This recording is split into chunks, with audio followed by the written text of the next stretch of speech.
Emdelsemби же эмделбесемби, эмделсемби же эмделбей эле койсомбу, билбейм. Эним, эмне деп эле сүйлөнүп жатасың? Салам алейкум байке. Ойлонуп жаттым эле, эмделсемби же эмделбесемби деп. Эмнесин ойлоносуң?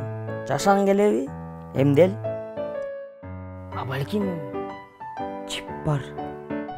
Миф. Вакцина менен бирге адамдарды аңдый турган микрочиптер кошо киргизилет. Өзүң чоң эле жигит экенсиң. Болбогон нерселерге ишенесиңби? Алар сени аңдыгысы келсе, ага сен телефонуң эле жетиштүү. Факт. Вакцинада аңдый турган жабдыктар жок. Бирок бул вакцинаны өтө бат ойлоп табышты го. Бунун коопсуздугуна ким кепилдик бере алат? Мисалы үчүн Айба өзү айтып берди эле го. Анын агасынын кошунасы эмделгенден кийин катуу ооруду деп. Миф.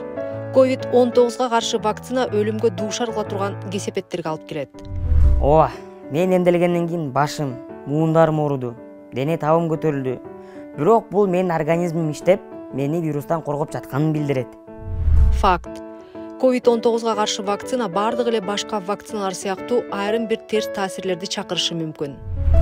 Чынын айтсамчы, мен денем букадай сак. Күн сайын машыгам. Не кереги бар? Миф. Менде COVID-19 илдети менен ооруп калуу ыктымалдуулугу абдан төмөн. Андыктан мага вакцина кереги жок. Макул, сенин денең букадай сак экен. Бирок сен чоң ата, чоң энеңди ойлодуңбу? Алардын иммунитети начар, карыганда оору пайда болот. Канчалык көп адам эмдөөдөн өтсө, ошончолук тезирээк жамааттык иммунитет пайда болот. Анан жоңган адамдар бири-бирине вирусту жугузбай калышат. Факт. Сизде ооруп калуу ыктымалдуулугу канчалык экенине карабай, баары бир сиз вирус жугузуп алып же жуктуруп коюшуңуз мүмкүн. Ишендирдиң. Эмделем. Сен дагы? Не отурасың? Бас, жок эмделебиз. Кеттик.